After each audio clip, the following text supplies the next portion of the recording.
Good evening and welcome to, I think this is our third episode, Debson, or our second one? Our third episode. Third episode of SVGSPN. And I'm serious now. Look at me. Look at me. Jacket, button down. We are in round 20 of the St. Vincent and the Grenadines Premier League. We had some really good fixtures this week.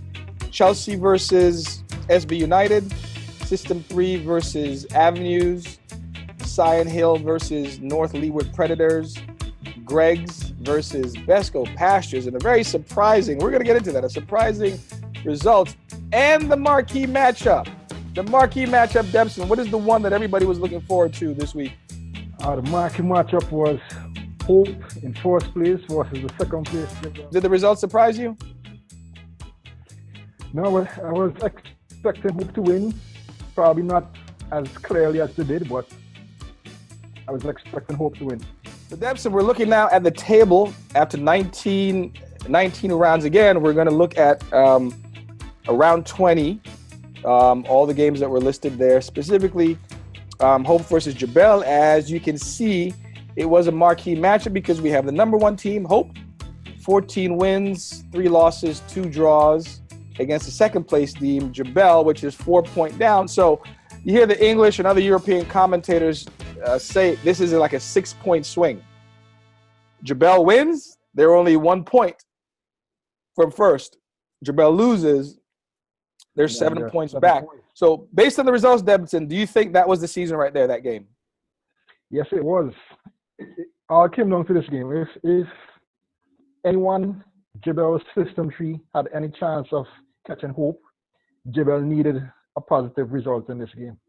Okay, so we're going to go into all the goals from the other games and then get to the action of Hope versus Jebelle's. What game are we looking at here? We're looking at SV United versus Camp Chelsea. Who's in what color? Chelsea's in blue. They were last place heading into this round. SV United in the red and white. And again, this is a theme that you're going to hear me repeat. Just put the ball somewhere around the penalty box. Put the ball in the goal, and the goalkeeper, one of them is St. Vincent, is going to make this stupid mistake like this, and this is an easy goal. So this is a goal that I think could have been easily prevented if the goalkeeper came out with his hands. I believe he tries to kick this ball. For what reason, I don't know. It's a well-placed ball. You want to place the ball in a zone where the goalkeeper has to make a decision. Well-placed, but goalkeeper error, we'll say there? Yeah, definitely. This was SV United. Where are they from? They're mainly based in the Georgetown area. Camp Chelsea is mainly based in the Camden Park area. I mean, the finish is good. I mean, the man is back post, gives a nice one-time ball. He could have easily skied that.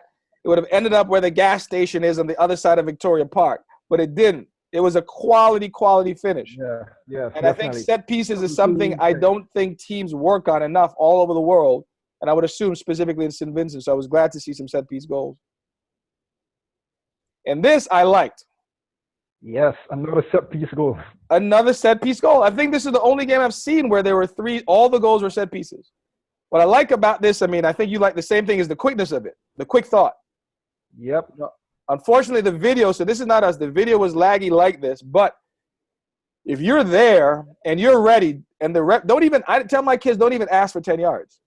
Don't ask for 10 yards. We're ready to go. If the defense is slacking and sleeping, take advantage like they did here. And again, we have an abundance of what in St. Vincent?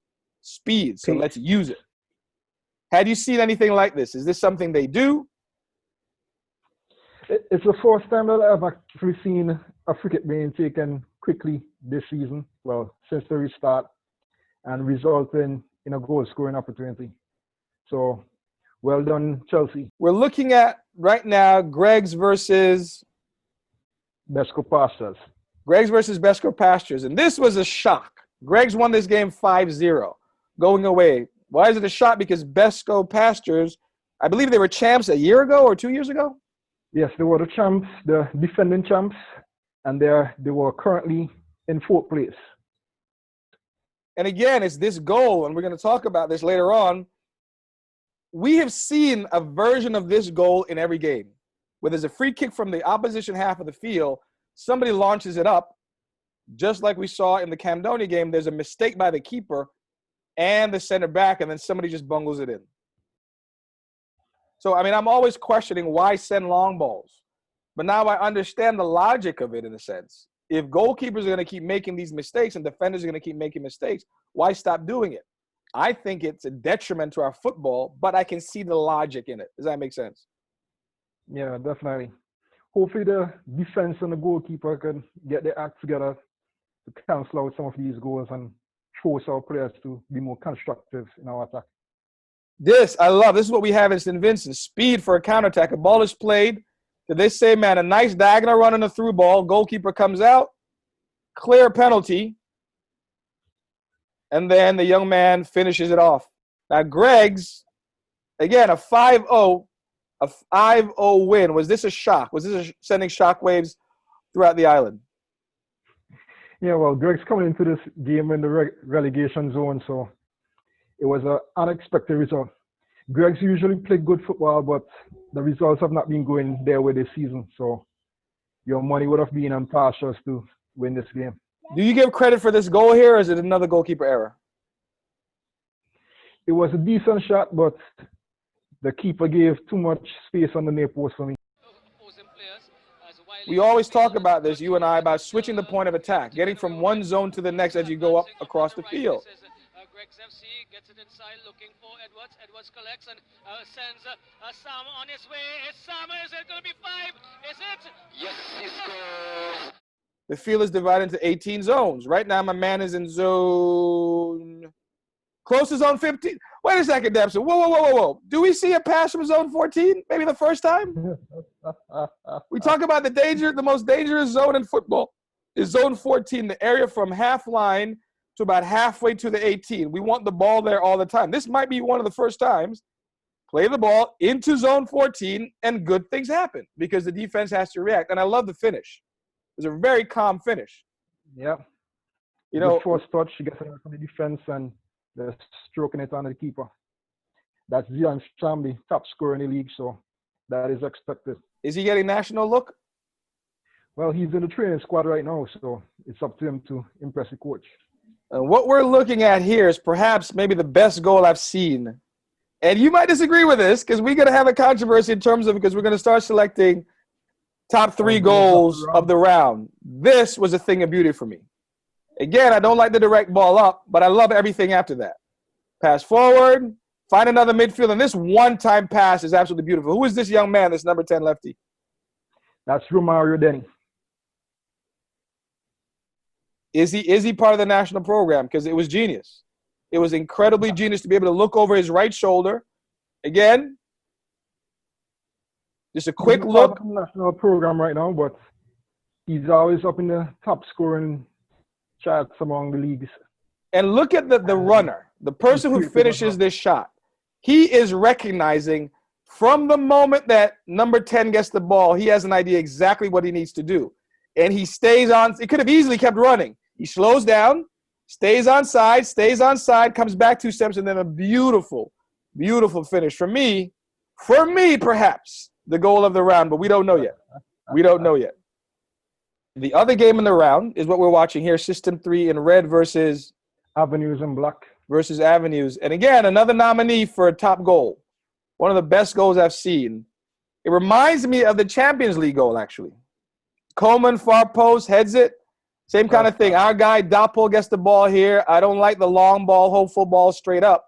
But I like everything that happens after this. This is James, who's having a fantastic year. Finds Doppel again. And again, the vision.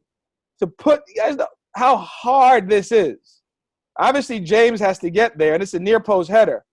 But it is inch perfect. Definitely. Absolutely inch perfect. Now, you're contesting that one of the goals that we're going to see coming up is better than this, but I'm going to argue for this goal because I'm going to argue for our boy Doppel. What did you like about this? All right, I like the pass from Doppel. A lot of times we have seen players come into positions in goal-scoring creative areas, but the accuracy of their pass, of their cross, hasn't been up to par. But that cross from Doppel was right on the money.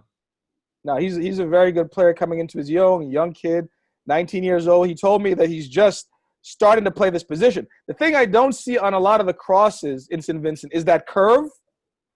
That's an outswinging ball. A lot of times I see people cross the ball from zone 16 or zone 18. It's a flat ball. So it's driven right across. You really can't get some directionality on it when you put it on your head because it's so flat. He knows there is intention here. I think, again, these hopeful balls that I see in St. Vincent forward, there's no intention to it. It's just, no, he meant to do exactly what he did. He meant to do precisely what he did, and that's why I commend him. Again, round 20 had a surprise result.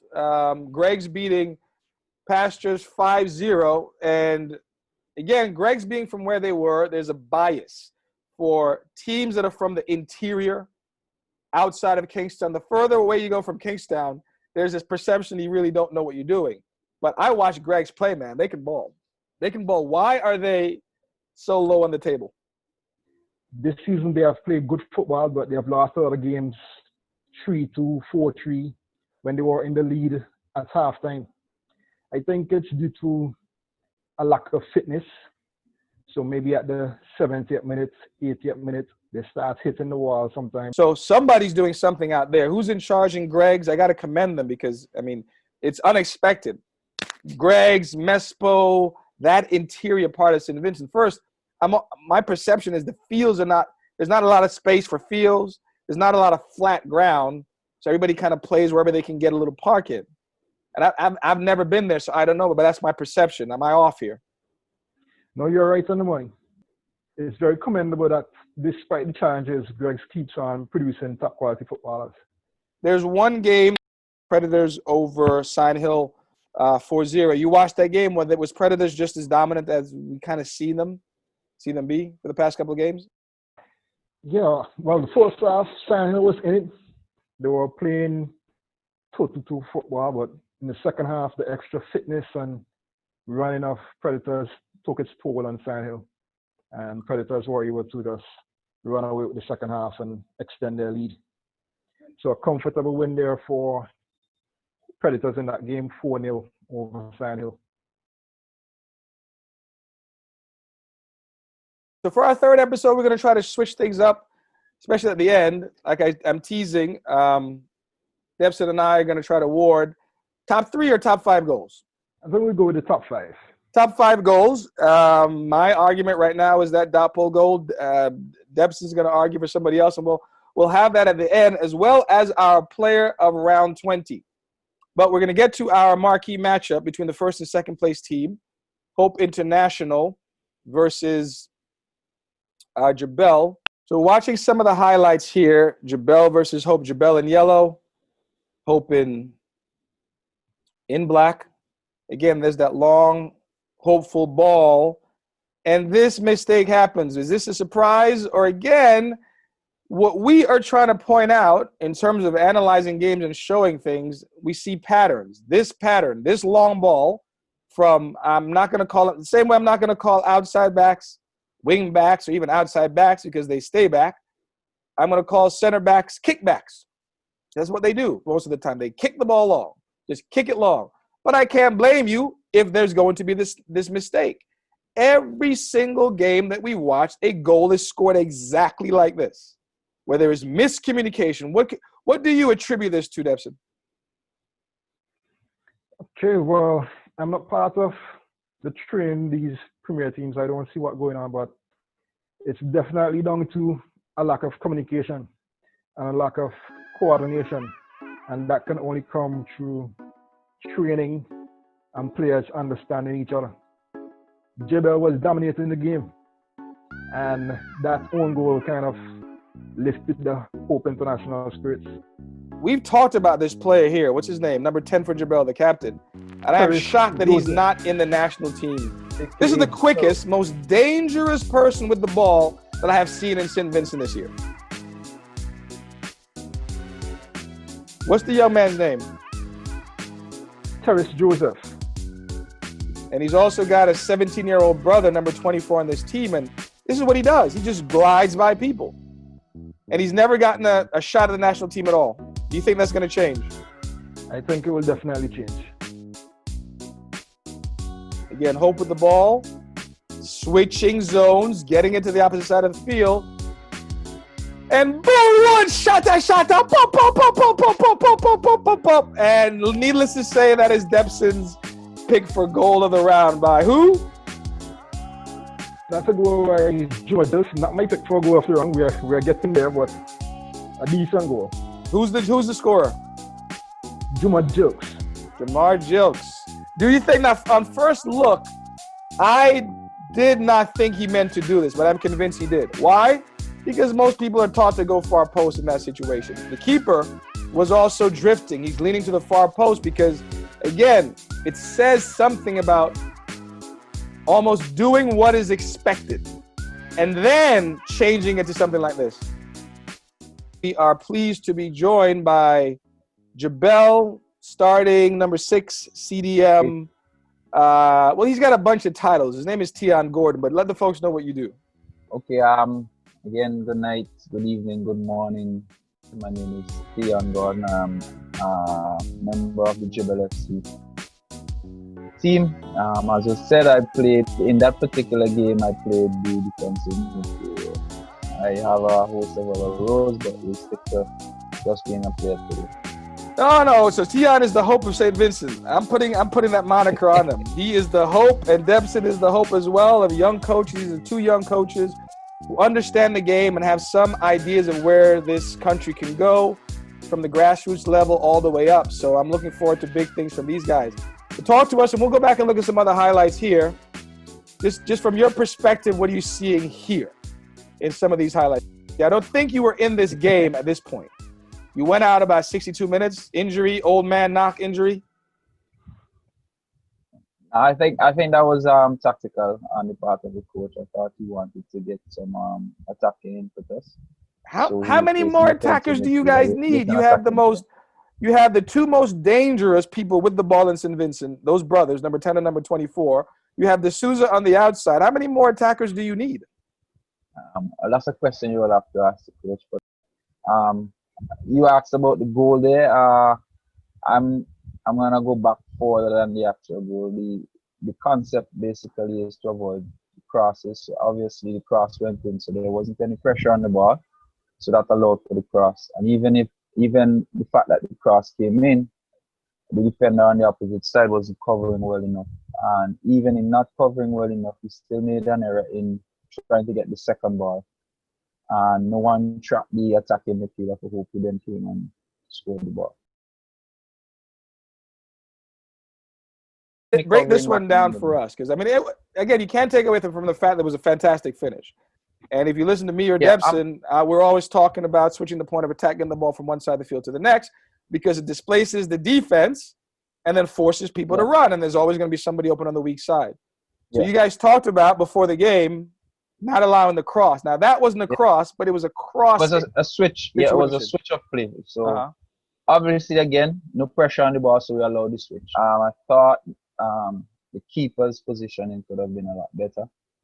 And as well, even though they made the switch, our player on that particular side, I thought he was a little too high. Wasn't anticipating that long ball. So this was the first goal of the game.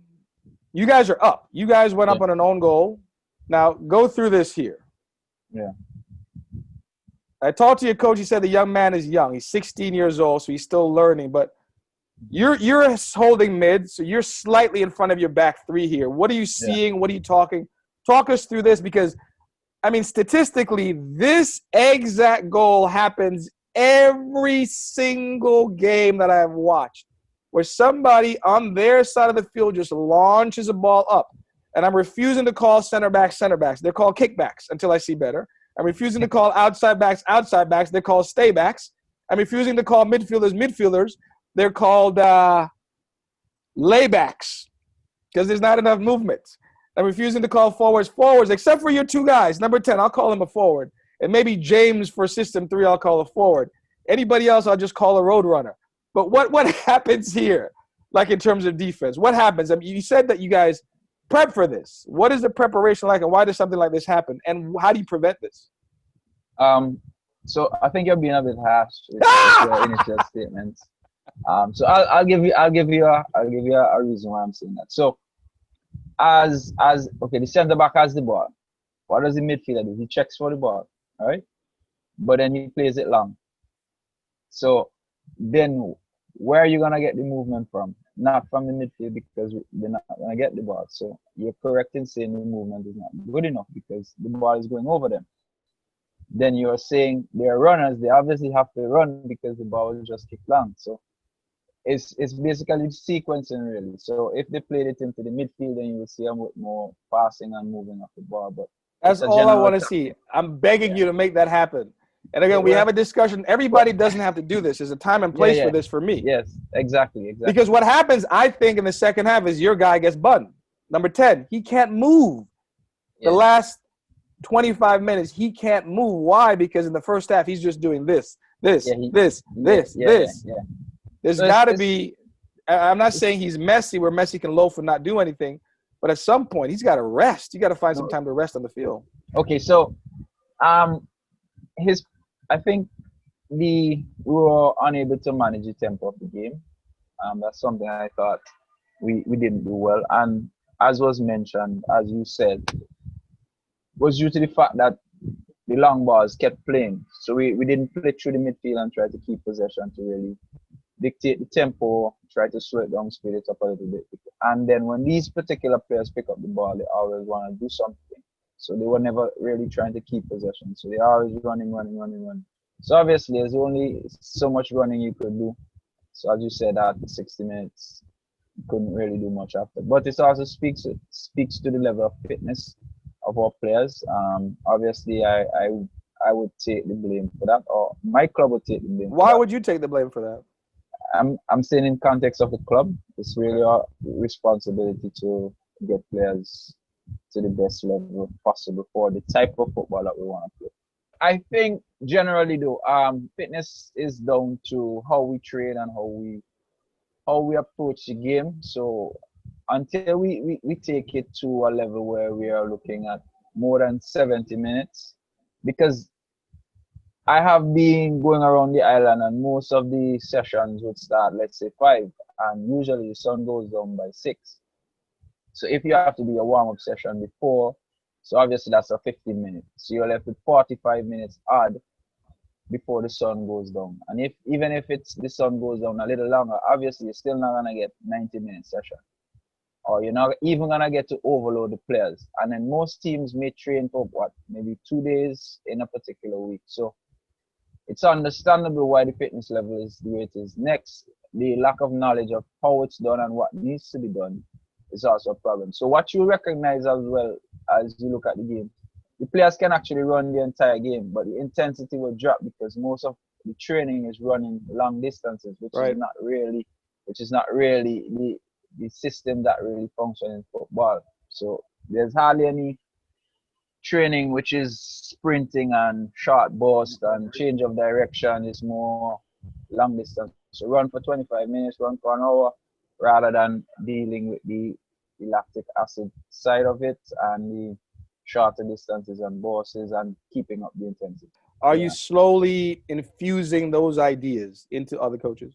Well, I'm trying. That's basically what I'm trying to do. With my eye, well, Jebelle FC has a webinar series that goes on every Wednesday from 8 p.m. and that's where I use my knowledge and the knowledge of other coaches and professionals in the country to express different topics. So, for example, this week we looked at the complete athlete, and this was basically looking at it from a psychological point of view. So coaches got an idea of how they should approach their players, how they should work as it relates to psychology and dealing with the players. And we had 3 professionals on, 2 from Trinidad and 1 from St. Vincent.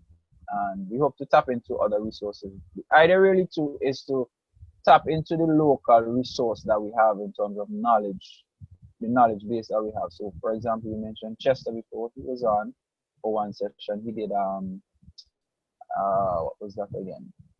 Physical training and periodization. So he did that particular session. So every week we try to do a different topic that could help the different coaches. So As again, it that's relates, you being again the guy's going to take over Football Federation in a couple of years. But now we want to get back quickly to you as a player. I'm Yeah. gonna let you get out of here. This is a long day for everybody.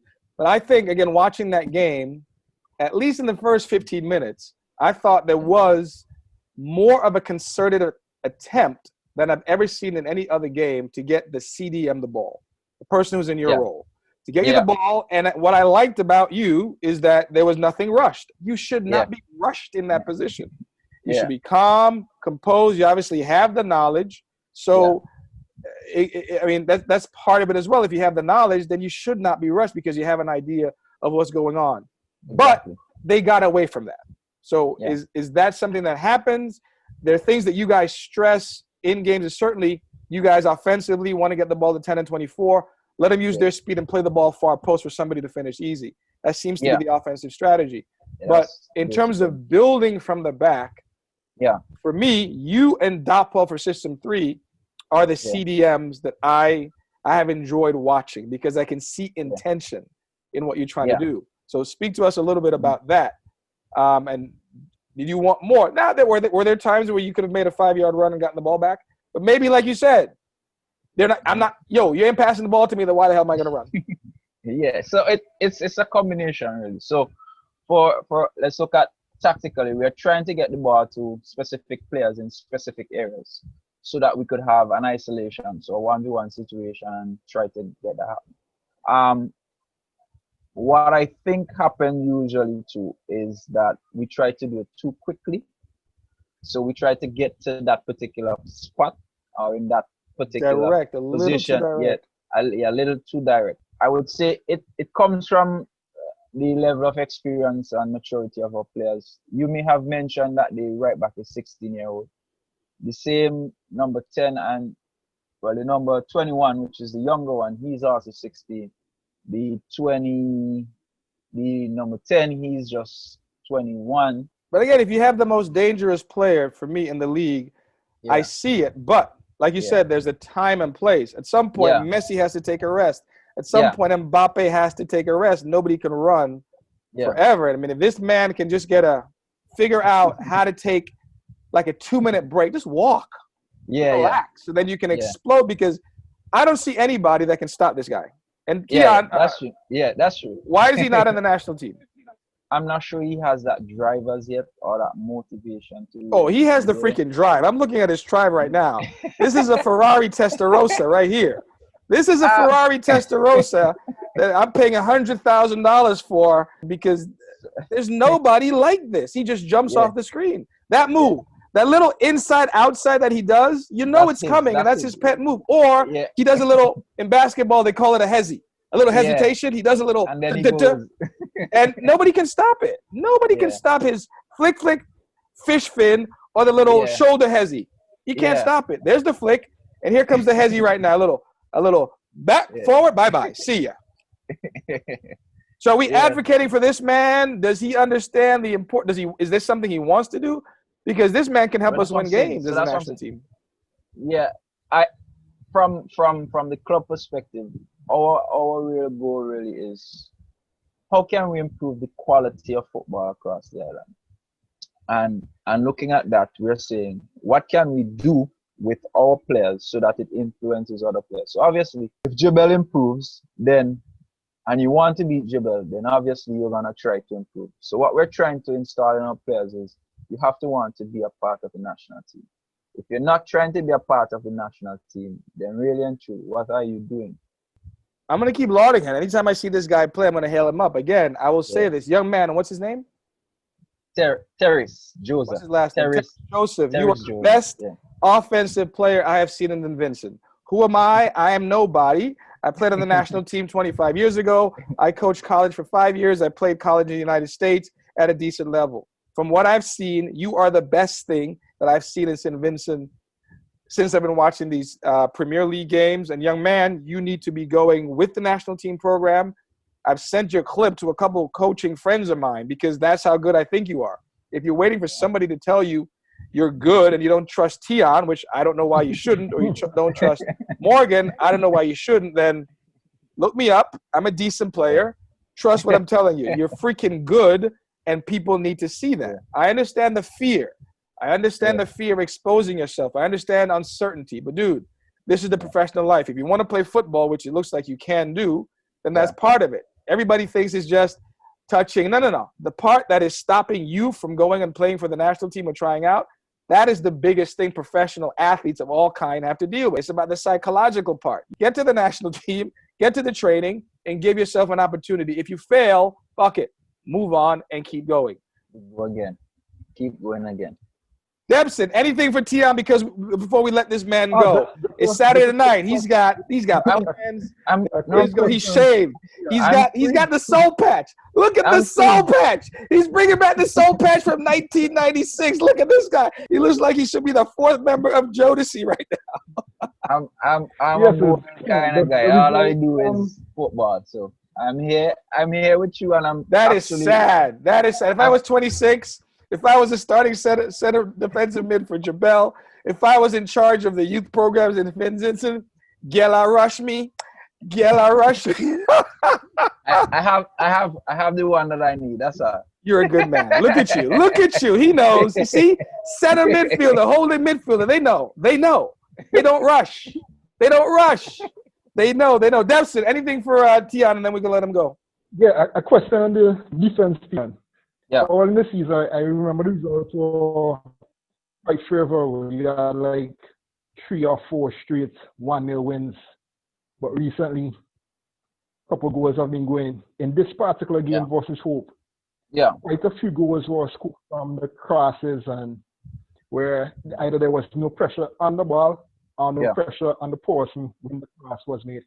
As you said and mentioned, we have lost the pressure on the ball and in the wide areas and allowing the cross. So that's something I think we kind of fall back in. As well as what we used to do well and we have fall back in as well is the second ball. So whether or not the team crossed it, we were able to either intercept because of the spacing and the marking and also recovering the second ball. So I'm throwing this challenge out. I know there's only really one game remaining for everybody. What I haven't seen are those clean sheets. I haven't seen a 3-0. game. I mean, like quality 3. I'm throwing it out there. If in the last game, round 21, any team can score at least 3 goals and not give up any, I'm sending money to the team. I'm serious. I'm sending money for you guys to get a case of juicy or something. Because we won a game 5-0 when we started back in this. Quality against who? Against who? That's the question. That was against awesome. And like I said, it's got to be. They're not awesome, so it's got to be somebody I respect. Mr. Tion Garden, thank you very much for the time. Good luck in the last 2 games against System3 and Predators, and hopefully we can talk to you again after the season ends. And Jebelle hopefully secures that second place because all hope is lost. You lost the hope, so there's no first place finish. Debson, anything to Tion? Just looking forward to the work that you'll be doing with Jebelle. I know you have a lot of good young players in the under-20 setup. Varo, Terro. So looking forward to seeing them even better players for next season. All right, sir. Have a good night. Enjoy your lady. Your one lady. Go for it. Again, thanks, guys, for having me. This is really a pleasure. And I really want to applaud you on the effort that you're trying to do. I think we need this within our footballing context. We have a lot of persons talking this, doing that, and actually having somebody reviewing the game and having comments. I really applaud you for that. And we could only improve. And I'm always here to assist wherever you need me, sir. Okay. And I always say, I'm in Chapel Hill, North Carolina. So anybody want to chant and fight anybody? Debson is in North Union. go get Debson. And Tion, I don't know where he lives, but find him. Go talk to him. All right, sir. No problem, man. All right. On SVGSPN, our 3rd episode, we've decided to start naming a player of the round. And for us, our player of the round comes from the Hope versus Jebelle's game. We're looking at him now. Debson, who is our winner this round number 20? So player of the round is Brad Richards. Not only for scoring his 2 goals, but the extra energy and creativity from the midfield. We're looking at a play here where he just creates some space for himself and produces a pinpoint accurate cross. And that's the kind of stuff that he produced through the game. Holds off 2 defenders, creates space, a nice turn, and plays a pitch perfect ball. to know that that guy is open on the far post. That means it looks like his head is on the ball, but obviously not. He's already looked up there. When does he do it? Right now. That quick look there, that's all it took. We see that. He already knows. So his head is down. He's shielding. Arms out. Going away from pressure. Wonderful turn here. And that right there, just that quick second look up, he already knows where the person is, and that should have been a better finish. Close for me was this number 25 who scored. What's the gentleman's name who scored the rocket? Juma Jokes. Juma Jokes. This pass right here is a thing of beauty. Again, there we have that long, searching, hopeful ball, a nice trespass. One, he already knows. He already knows, plays that ball one time through to the number 9 for Hope, who doesn't try to turn and run with the ball, play the ball back. We're going to look at this one more time. To me, this is one of my favorite plays of this game. Just the combination, midfielders and forwards in attacking positions looking for each other, and we get a shot out of it. That's Brad getting into the play there to combine with Juma Jokes, number 25, and then Brad ended up getting the shot at the top of the box there by firing up the play and getting into position. I want to show one more play that I think is the most important pass, switching the point of attack and being simple with the ball. Again, I refuse to call outside backs and St. Vincent outside backs because they don't go anywhere, and they try to do too much. But here's a situation where an outside backs is crucial, and he will have space. Here, this is the perfect situation to play one of those patented St. Vincent long balls straight into hopefulness. This is an intentional pass. There is nowhere to go forward here. He looks up. Debson and I have seen this situation time and again in the last 2 rounds where a left back from Predators, a left back from Jebelle would simply put his head down and try to muscle his way through here. If you look up and you see a situation like this, that means there's 1, 2, 3, 4, 5, 6, and another Jebelle defender coming in right where the referee is there. He's coming in 7 defenders here. That means there's nobody on the left side of the field. So how do you involve your traditional outside backs or wing backs, or in St. Vincent, our stay backs? This is how you do it. And stay backs, how do you become attacking players? This is the situation.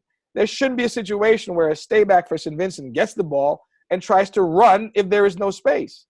It is for the other smarter, more capable players to find you in a situation like this, get the ball to you, and what do you have right now?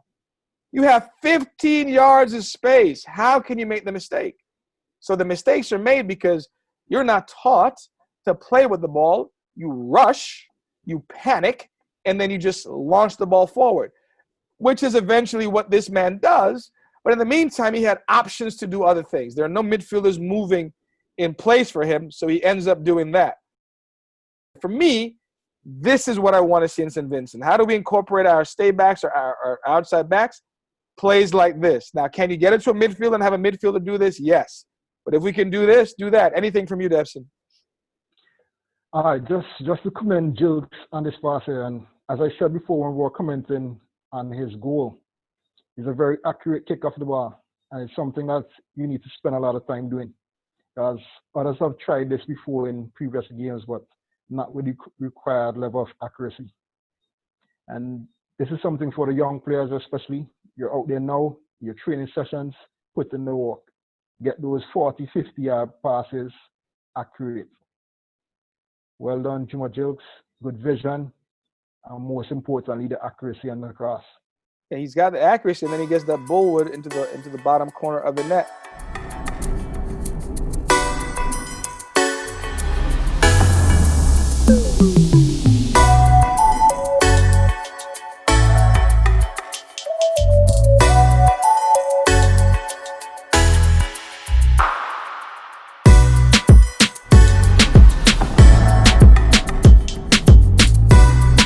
This player in, missed by John. John missed, and that player comes in, and he hammers.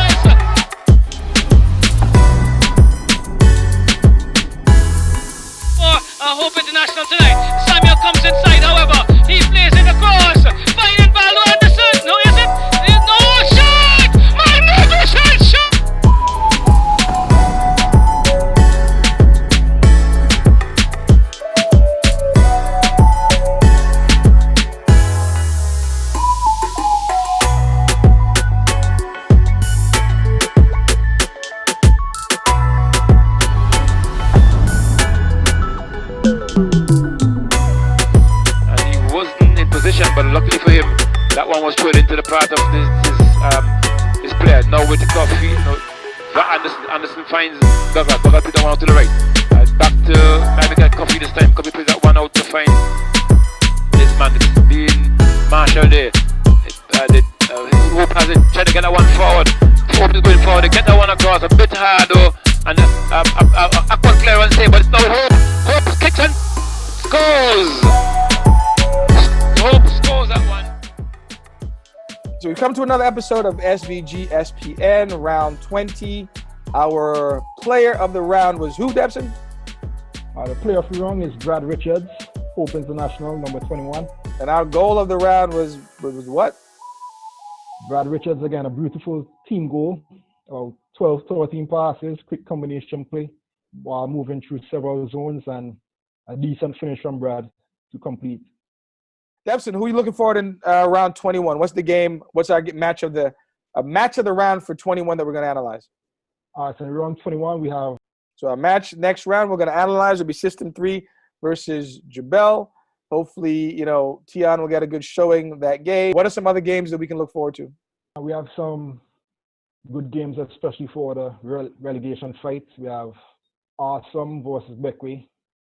They're down in the relegation zone, fighting for some key points there. Hill versus Avenues. Lots of things to fight for there. So with 2 rounds left, round 21 and round 22, a lot still up in the air at the bottom of the table. The top of the table has been basically finalized. Congratulations to Hope International, for Brad and everybody on that team for winning the league. Second and third place are still in doubt. That'll be the game that we'll be analyzing next week. Until then, folks, listen to the podcast. Watch us on YouTube. Thank you, SVGFF, for putting these games on. The announcers, I love what you guys are doing. And I want to say this. There was a young man that I highlighted for all the wrong reasons in the second episode that we had, Johnny. But a good ending to this, and again, one of the reasons that I think I'm doing this is to help in some way. So after lambasting Johnny, I got a text or a message on Facebook from Johnny. Actually, I saw a notification that said somebody's requesting to talk to you. So I opened it up, and it was from Johnny Ackman, as the announcers say. And I was expecting somebody like, boy, why you talk to me like that, that kind of thing. But he didn't. He said, look, I respect what you had to say. I understand what you had to say. I looked at the tape and I kind of agreed with you. And the next 2 games, I didn't see that kind of behavior. And I think that's what we're trying to get. When you put yourself out there, people are watching.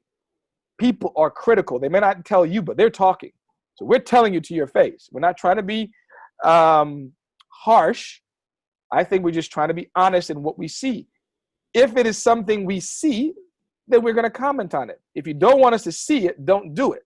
And so I think Johnny took that to heart. And the next game he played, he was more composed. He said that game he was playing as a center back. He usually doesn't play as a center back. He's a right back. So in the game that I saw afterwards, he was playing on the right back. But I asked him, if you're a right back or a center back, do you launch the ball forward every single time? No. You do what that position requires. So we know what to do in St. Vincent. It's just about doing it consistently. And that's what we want to do. On SVGSPN, Debson and I, we're going to hold people accountable. If you fuck up, we're going to tell you fuck up. If you do something well, like in this case, Jokes, Brad, James from System3, certainly Dotball, we're going to let you know this is the way it's done all over the world. Why should St. Vincent be any different? So until then, keep going, Johnny.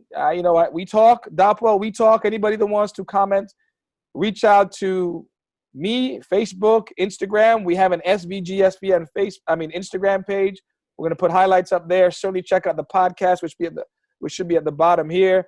And again, if anybody wants to beat anybody up, Debson is in North Union. So go and get him. Leave me the hell alone. Anything, Debson? Just looking forward to the final 2 games and speaking with the coaches, speaking with the players, getting their feedback. It shows that we are making an impact, and that's what it's all about. Just improving the level of football in St. Vincent and Grenadines and doing what we can to lift each other up. So, all right. Until then, good luck to everybody. And SVGSPN is out.